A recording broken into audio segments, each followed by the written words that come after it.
अस्सलाम वालेकुम नाज़रीन, हाईटेक न्यूज के खबरनामे में आपका खैर मकदम है। मैं हूं नेहा खान। नजर डालते हैं आज की अहम खबरों पर।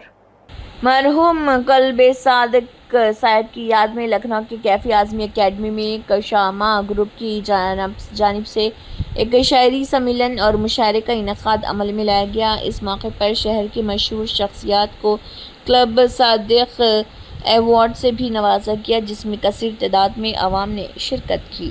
मैं जमा ग्रुप का मैनेजिंग डायरेक्टर हूँ। कई वर्षों से मैं कल्बे सादिक साहब के सेमिनार करता हूँ। वो सेमिनार इसलिए करता हूँ कि उन्हीं ने सब धर्मों को जोड़ के रखा, चाहे वो हिंदू हो चाहे मुसलमान हो। आज हालात बहुत ख़राब हैं हमारे देश में। वो वैसे लोग होते तो शायद ये हालात नहीं ख़राब होते, क्योंकि उनका एक पैगाम था एजुकेशन, दूसरा पैगाम था हेल्थ, दूसरा पैगाम था मोहब्बत, और इसी सब चीज़ों पे वो काम कर रहे हैं। अच्छा, उनको इसी काम पे उनको पद्मश्री पद्म भूषण का खिताब मिला और उन्हीं ने दुनिया भर में अपना नाम रोशन किया और हिंदुस्तान का नाम रोशन किया। और जब मैंने इनके बारे में डिटेल पता करी तो मुझे मालूम ये हुआ कि इन्हीं ने 1,40,000 बच्चों को, गरीब बच्चों को पढ़ाया। वो बच्चे जो दूसरी तीसरी क्लास नहीं पढ़ सकते थे, यानी उनके घर में और उनके माँ बाप ना स्कूल भेज सकते थे, ना कापी दिला सकते थे, ना किताब। तो उन बच्चों को उन्होंने पढ़ाया। अच्छा, उन बच्चों में से भी 1,40,000 बच्चों में से वो 40,000 बच्चा जो है आज इंडिया में नहीं है, वो बाहर अच्छी जॉब कर रहा है। कुछ अच्छे डॉक्टर बने घूम रहे हैं, कुछ अच्छे इंजीनियर बने घूम रहे हैं, कुछ अच्छे साइंटिस्ट। तो हमारा दिल ये चाहता है कि हम ऐसे लोगों को का नाम जैसे वजूद में रहना चाहिए, क्योंकि मसला जो काम कर रहा है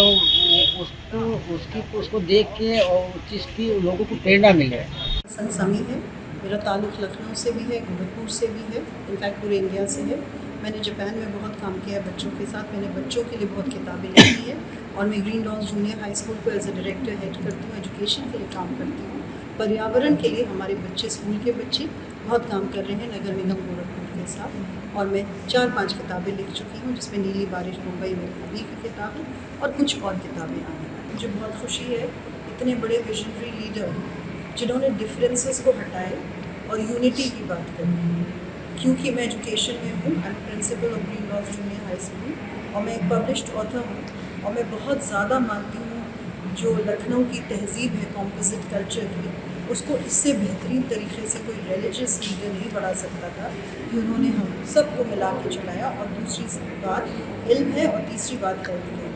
तो मुझे बहुत खुशी है क्योंकि ये सारी चीज़ें मुझसे बहुत करीब हैं और मैं इससे लिखती भी हूँ। मेरी नज़्म है सिकंदरा, जो कॉम्पोजिट कल्चर के बारे में है, जलालुद्दीन मोहम्मद अकबर को डेडिकेटेड है। और ये मौका भी आज बहुत बेहतरीन है क्योंकि हम ऐसे विजनरी कल्बे सादिक साहब की याद कर रहे हैं। ऐसे लोगों की बहुत ज़रूरत है एक्चुअली हमारे समाज में, हमारे मुल्क में और हमारी कम्युनिटी में। We need them in India. बहुत बड़े बड़े डिग्नेटरीज आए हैं और मुझे तो सच में इतना मालूम भी नहीं था जितना हर एंगल के, हर तरह के इंटेलेक्चुअल्स यहाँ मौजूद हैं।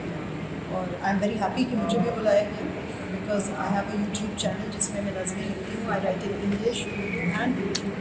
सो इट्स वेरी नाइस कि इस तरह के लोग एजुकेशन पे भी बोल रहे हैं और हर फ्रंट के लोगों को आगे लाया जा रहा है। ऑल्सो वुमेन, जो बहुत इम्पोर्टेंट है। तो ये प्रोग्राम बहुत ही बेहतरीन है और एक बिल्कुल विजनरी इंसान के लिए सूटेबल है। और मुझे जैसा कि उनके कॉलेजेस का नाम है कल्बे सादिक साहब का unity. Now unity in diversity, जो इंडिया का एक कल्चर रहा है, कॉम्पोजिट कल्चर का मैम ने बात करी और सिकंदरा की भी और उन्होंने बात करी। तो मैं समझता हूँ कि इस तरह के प्रोग्राम्स और होने चाहिए। इंक्लूसिविटी के जो प्रोग्राम्स हैं, कम्युनिटी के इंक्लूसिविटी के जो प्रोग्राम्स हैं, हम लोगों को मिल के, हम लोगों की जो तहजीब रही है, जो कल्चर रहा है, उसकी दिशा में एक ऐसा प्रोग्राम है जिसमें आके वाकई में मैं पहली बार आया हूँ यहाँ पे। मुझे अच्छा इसलिए लगा कि हर कम्युनिटी से, हर कौम से एक कॉम्पोजिट कल्चर को आगे बढ़ाने की, जैसे इंडिया का कल्चर है जो हम सब लोगों ने बचपने से देखा है एक दूसरे के साथ, चाहे वो ईद का त्यौहार हो, जो हमारे अपने हिंदू दोस्त हम लोगों के घर पे आते थे, और दिवाली हो या होली हो, हम लोग साथ में मनाते थे। तो वही चीज़ हमेशा बरकरार रहनी है, यही मैसेज होना चाहिए हम लोगों का।